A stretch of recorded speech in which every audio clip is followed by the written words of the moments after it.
ఈ రోజు మన కట్ ఫేజ్‌లో డే 54 అండ్ ఈరోజు మనం ట్రైన్ చేస్తుంది చెస్ట్ అండ్ బైసెప్స్. ఈరోజు ఒక పని మీద బయటికెళ్తున్నాం. సో, పొద్దున్నే వర్కౌట్ చేయట్లేము. ఈవినింగ్ చేస్తాం ఈరోజు.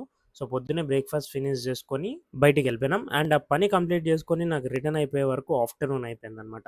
సో, ఇంటికొచ్చేసి లంచ్ ప్రిపేర్ చేసుకొని క్లయింట్ కోచింగ్ సెషన్స్ అన్నీ కంప్లీట్ చేసుకున్నాం. అండ్ దీని తర్వాత జిమ్‌కెళ్దాం అనుకోని రెడీ అయితుంటే నాకు ఒక కాల్ వచ్చింది. మన దీక్షిత్ కాల్ చేసి, "ఇట్లా ఒక కాంటెస్ట్ అయితుంది బ్రో డెకాథ్లాన్‌లో అట్లా పోయేసొచ్చి తర్వాత జిమ్‌కెళ్దాం" అని చెప్పి అన్నాడనమాట.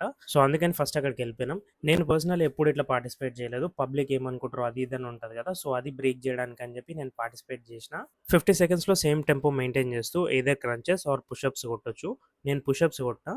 సో, అది ప్రాపర్‌గా కొట్టినందుకు ఒక వీల్ స్పిన్ చేయమన్నారు. అది స్పిన్ చేస్తే నాకు ఫ్రిస్బీ వచ్చిందనమాట. చిన్నదో, పెద్దదో ఒక చిన్న మెమరీ లాగా ఉంటది కదా!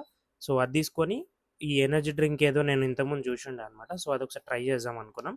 కొంచెం సేపు అట్లా టైమ్ పాస్ చేసేసి మనం జిమ్‌కొచ్చేసినాం. చెస్ట్ కోసం incline dumbbell press 2 sets, flat machine press 2 sets and biceps కోసం recline curls 2 sets and dumbbell hammer curls 2 sets చేసినాం. హెచ్ఐటీ కోసం ట్రెడ్‌మిల్ కొద్దిసేపు చేసి మన వర్కౌట్ ఫినిష్ చేసుకున్నాం. 6000 steps done. That's it for today and can't wait to do it all again tomorrow.